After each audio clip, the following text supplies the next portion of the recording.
hearing what you have to say. Okay. Thank you very much. Hello, Claire. Hi. My name is Annemarie Oomen. I'm from the Netherlands. I'm a PhD student at, as you can read, at the University of Derby. Why in England and not in the Netherlands? I just explained to one of the colleagues. Actually, in the Netherlands, all people who are lecturers or in universities are my friends or my colleagues, and you're not doing your PhD with your friends. Really, that's not a good idea, I think. And besides that, ISEX had a very good reputation in doing research, so that was the reason why I made my choice for England to do that. Which is not that easy, because one of the first things what I have to do in my thesis is to explain the Dutch context, and I'm not going to do that because that takes 1 hour and a half as well. Just very short, I'm going to do something about parental involvement in career education and guidance in general secondary schools in the Netherlands, and especially when it comes to senior general secondary schools. That's the academic track in the Netherlands. When at the age of 12, after primary schools, there are two main roads really where you get an advice to go to at the age of 12. Either it's pre-vet, it's the pre-vocational educational training, and the other road is the academic track, which is preparing for students to go later on in higher education as such. And I'm just concentrating on the academic track here. Why did I do that? First of all, because there's quite a lot of focus on, especially the VET track, in which career learning is a focus really and it's mandatory career learning in both in the pre-VET and in the VET at the moment. So there's quite a lot of focus on that and on developing that. And so I decided to concentrate on much more the academic track than that. That means that you might say as well that I'm concentrating on students and parents, which most of them are not where we were talking about in this previous meeting, like with subjects like being disadvantaged or where you need to have to widen access. But I can tell you more about it because one of my colleagues in the Netherlands did her PhD on the same subject, but then in the VET track. So we can switch to that, and I can tell you something about her insights. Also because when I was going through my thesis and going through my data and rethinking stuff, then if you say, well, would you do the same with students from the VET, from the pre-VET, or who are disadvantaged? I would say, well, no. Depending on your population, on your school population, the kind of intervention you're thinking about might be quite different as the one I'm going to talk about here. That's just as a kind of introduction in the beginning. Career education and guidance in the Netherlands is mandatory, but it's without guidelines. We don't have also not that kind of things like awards, but it's much more, you have to offer career education and guidance to the students free of charge, and we have a history since the 1940, say about the same time as when here career education and guidance started with career teaching. It started in the Netherlands as well. Career services were abolished as of 1990, and then all the public money went into education. So their careers work was really built up there, and so it was never a contested area. And I think a difference with the UK is that in schools, career teachers and the whole subject of career education and guidance, there's a feeling of ownership. There is no discussion whether we are doing it or we're doing it not. They already feel for years and years, and also supported since the 1990s and 2000 with the money going to them, that they say, well, you do the job, and they have the feeling, well, we can do the job.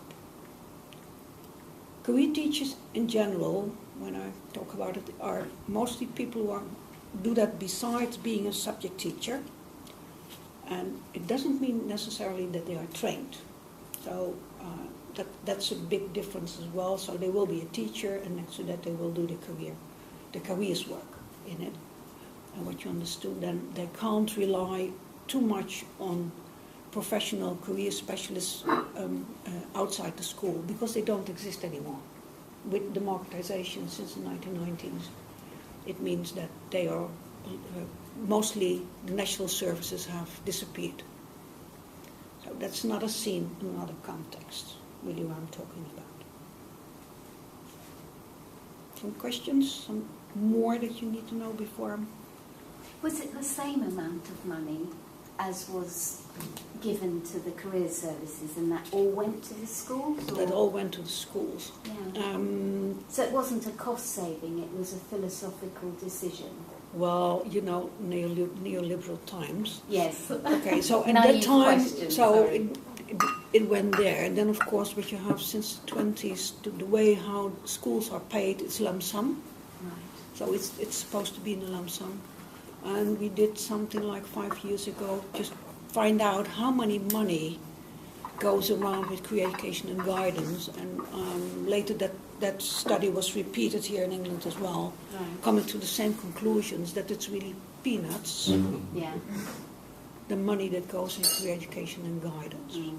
And even board members and school managers, they said, well, this is not really that much money in the end. We put much more in mathematics and that kind of stuff. But, you know, so that's the scene, more or less. Yeah. Okay. Shall I start with what I thought what I'm going to do is first I tell you something about the role and the influences of parents. So I tell you something about my literature review. Then there's a second part that which is also part of my literature review, which is about parental involvement. I looked at examples of parental involvement in careers work around the world. What do I find in the literature? So I'm going to tell you something about that. I suppose that you're curious after the intervention that I developed together with 6 career teachers. So they were the ones who designed it together with me, based on a needs analysis that we did among the parents. And but they did it at their own school together with tutors and other staff in the schools. And I tell you also why it worked, did it work, and why it worked, what kind of conclusions I have about that. And I also go, if we have time, into the conditions for sustained innovation. That's what I'm trying to cover in the time that we have. Is that okay with you? So I tell my story, and then at a certain moment, if you have your questions about that part, then we go into the questions, and then we go to the next part. Is that okay with you? Right. Okay. So this is already what I told you. The influence, what I'm going to do. One of the things I will go into as well as part of the influence and the role of parents is also the rationale. Why should you do it? Why should you involve parents?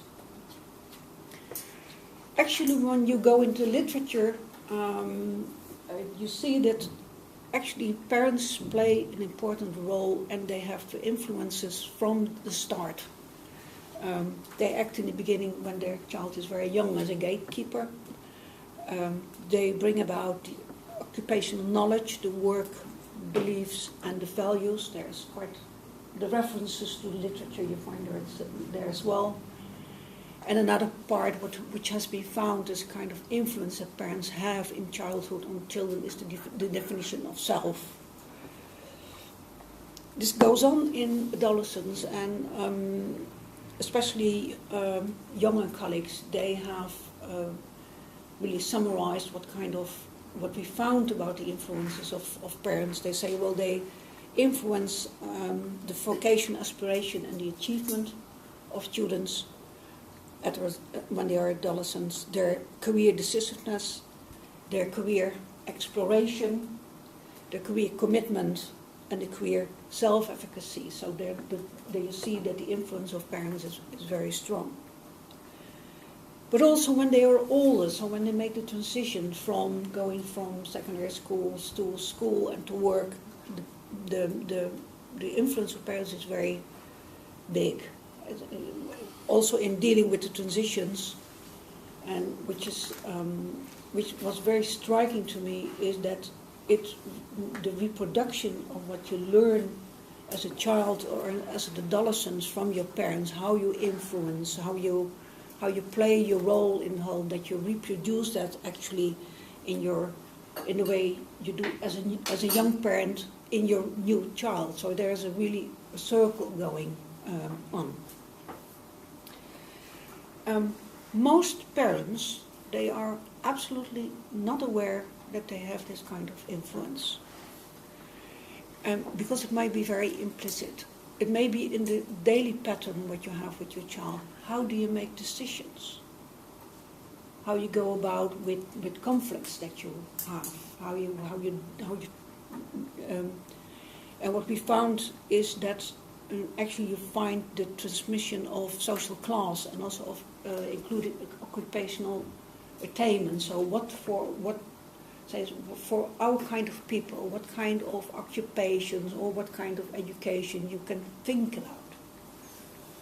But you can do it, parents can also be very explicit in their influence, and Jung, again, he found 10 specific categories, what they do from, well, you see here from skill acquisition, protection from unwanted experiences, decreasing sex role, stereotyping, going on and on, until what you see with the 10th explicit category that they have, that they want to achieve their own roles, their own personal goals.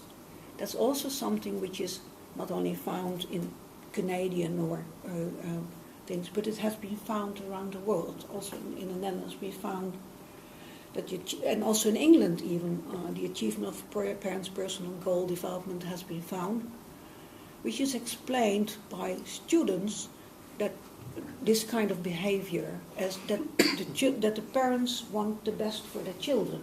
So it's not necessarily something that they see as something which you should not do, but they give an explanation for that. If you look at the perspective from the children on who is influencing their career, most over the last decades, really, you find that it's actually they say the parents, they are our major advisor and also our major collector.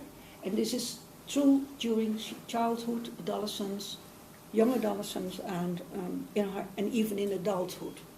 So even if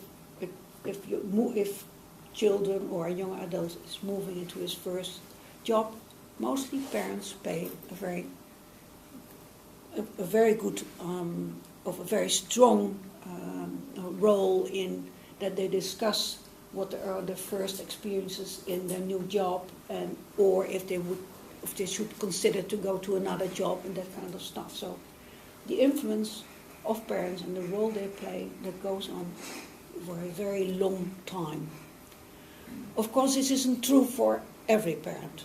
So if you talk with students then and with pupils, then you see that some students, they feel that their parents, they give them support. Some say, well, actually my parent is someone who is interfering with what I'm thinking about my future. And also you find around the world that some of the students say, well, my parent is not really engaged in what I do. And this really has to do with lower educated parents. You find it there very much. And also with, say, non-Western citizens. So parents who are not familiar with what's going on and how the educational structure or the occupational structure is, because they are not familiar with them. So there's the lack of engagement they find. Next to the parents, the school with the career teacher and a tutor is also a very important person or place for the student, which is influencing them, and then they're the role models of peers. And role models can be what we talked about, relatives or older brothers or siblings or someone in the family or something like that. Found in many places. Actually, this is something what we see, but when I was discussing this kind of outcomes and findings, I found that sometimes career teachers, they felt something like, well, if I'm not that important, why should I give so much time? In a way, they feel like they were contested. You know, parents are more important than I am as a career teacher is. And there were even school managers with this kind of outcome that say, well, why should we put so much efforts in career education and guidance if the parents are the most important one? But one of the outcomes of my research, and I'm going not into how the methods I use, but the thing what I found is actually you should see it in another way, not with 1, 2, 3, but you should much more see it as that it is combined.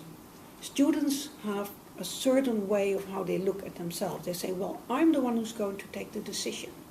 I'm the one who is responsible for coming up with ideas and things like that. And there are two very important resources which are complementary. That's the whole thing. The school is there to inform and educate me about all possibilities in the near and far future. And that's a kind of formal guidance what they give me. And parents are much more there for the effective guidance. But they are complementary. It's not that I can do only with one part of it. They work together for me as a student for getting to a good decision. So it's not one and then after some time two, but they feel as if it's coming with that.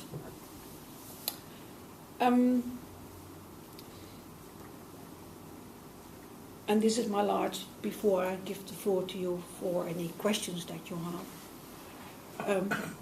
So one of the reasons why you could do, when you're thinking about parental involvement, involving them in careers, work, in secondary schools, can be because you say it more or less has a political color, is that we acknowledge that parents do have an influence on decision makings in the schools. For instance, we have what we call clusters, which you choose in the 3rd year.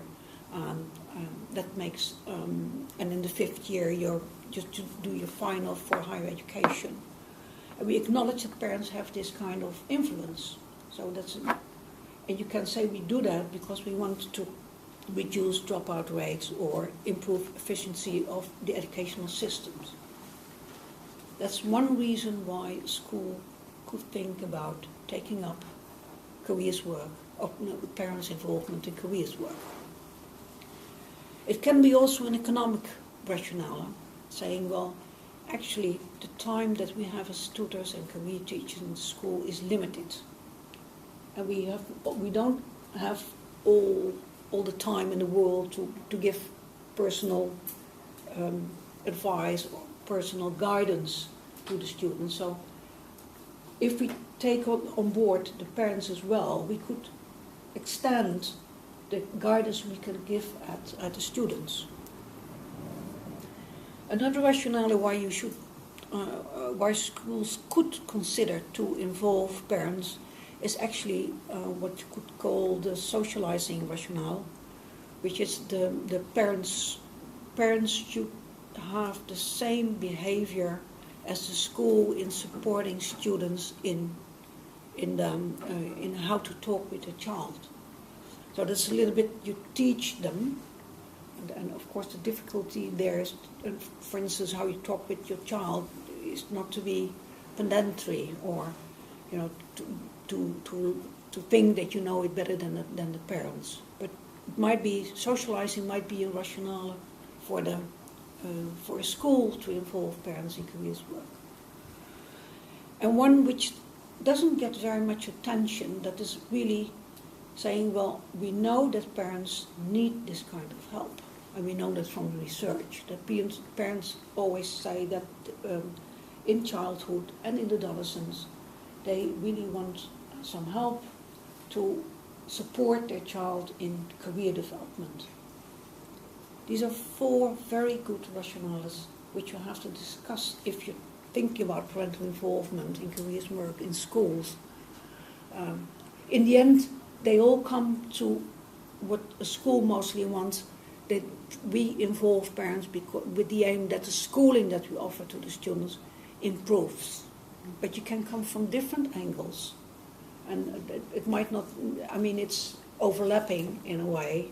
You could say we have more than one rationale, but it's very important that you understand from what angle you come if you're thinking about helping school in getting it. I worked for, I think, something like 15 years in a school, so I was a member of staff, and then over the last 20 years I worked as a consultant, mainly with school and in school. And actually what struck me was that in that time I never ever considered to work with parents. It never came up in my head. I mean, and I was very much involved in doing that. So I don't know if you recognize that, because I was working with students, but never ever thought about working with parents. It only happened with me the moment when I did a literature review on higher education and found out that especially first generation students had a problem in entering and also the meaning of their parents in that I came to it. But it's something which is acknowledged lately, because there are also professional calls now for informed interventions between school, families and community, or collaborative interventions of schools and families. So there's more recently the focus to involve parents in careers work in school get much more attention than it has had for many, many years. So that's my first. Could I ask a question? Yes. And how much is this around the relationship between the parent and their own child and the involvement of parents in the school community? So in other words, parents as a resource because of their knowledge or type of work they've got. Yeah. So it's a shared pool, if you like. Yeah. Whereas a lot of what you're saying centres seemingly around the role of your parent and in your career choice. Yeah. Does that make? Yeah. I will come back to that later, because especially the part what I call the community interaction was something which I didn't know before, but when I went into the data, then I found specifically this element being very crucial in making the intervention successful. Because I focused in the beginning just on the child-parent relationship, and later on I found out, but this is very crucial, that you involve the community as well and use the resources there. Yeah, thank you for that.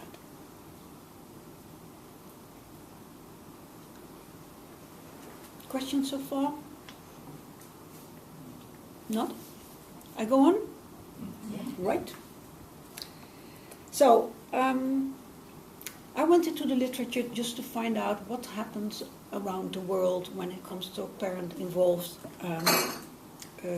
career interventions. Not necessarily in the school context, also outside the school context. What can I find in the literature?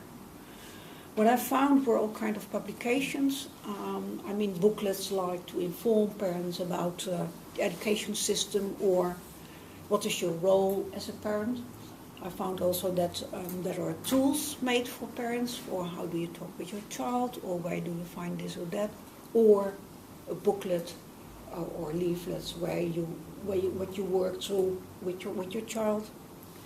I found programs which were one-off, and I also found programs which were a series of programs targeted to all parents or to a specific group of parents.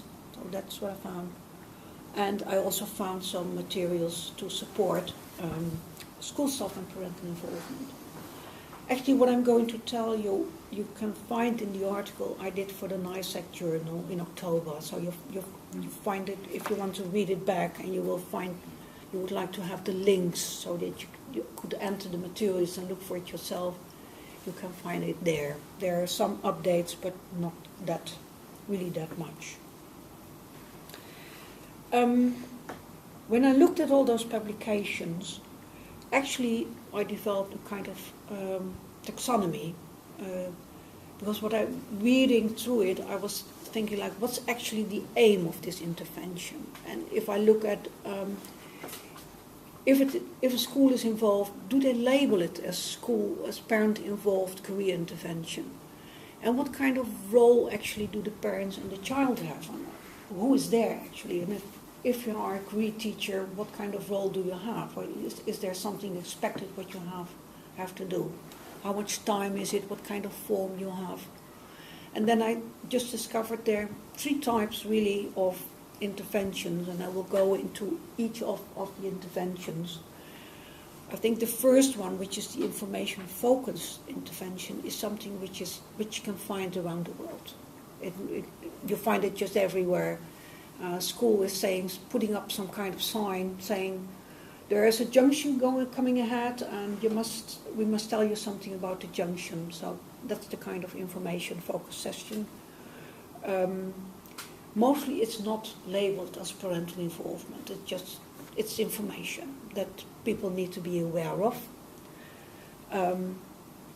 As a parent, mostly you go to that evening, you're there as a parent, there's no specific role which is expected. The school staff is there as a career teacher or as a tutor, and they introduce themselves like that, and they show their expertise in the area.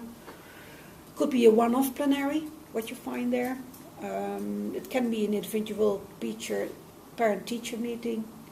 It can be a learning package with which you could work through. It can be a website, it can be written information, invitations to parents to contact the school, one-way direction, but it's mostly one-off, and it's mostly supply-driven by the school.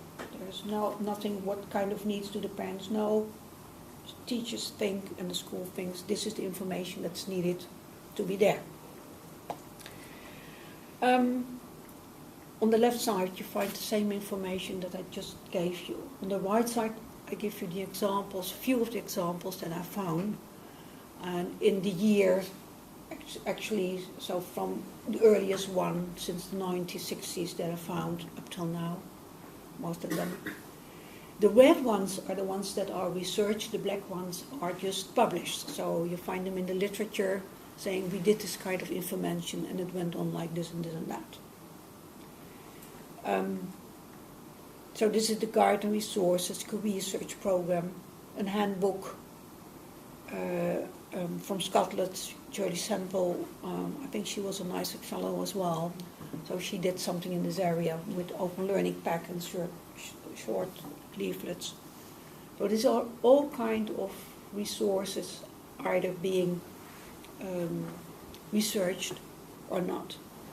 Also what you find is for the school staff, it can be separate just to say, well, how do you do this handbook? What kind of strategy you can use? Or like in the last case, how could you make a web portal which makes it able for students, for parents to find out what's going on in the school when it comes to careers work. That's one of the things. There are other ways of how you could do something, and I'm going to tell you something about the family learning intervention. So that's actually the intervention that I invented or that I designed together with the career teacher, and I'm going to tell you more about it. The aim of that is not to inform them specifically, but really being aware of the help that parents need in order to be able to support the career development of their child. That's also the aim that you have. They call that parental involvement. And it's directed, it can be directed to all parents, or it can be directed to specific, particular parents. And in all cases, it's not only for the parents, but you involve both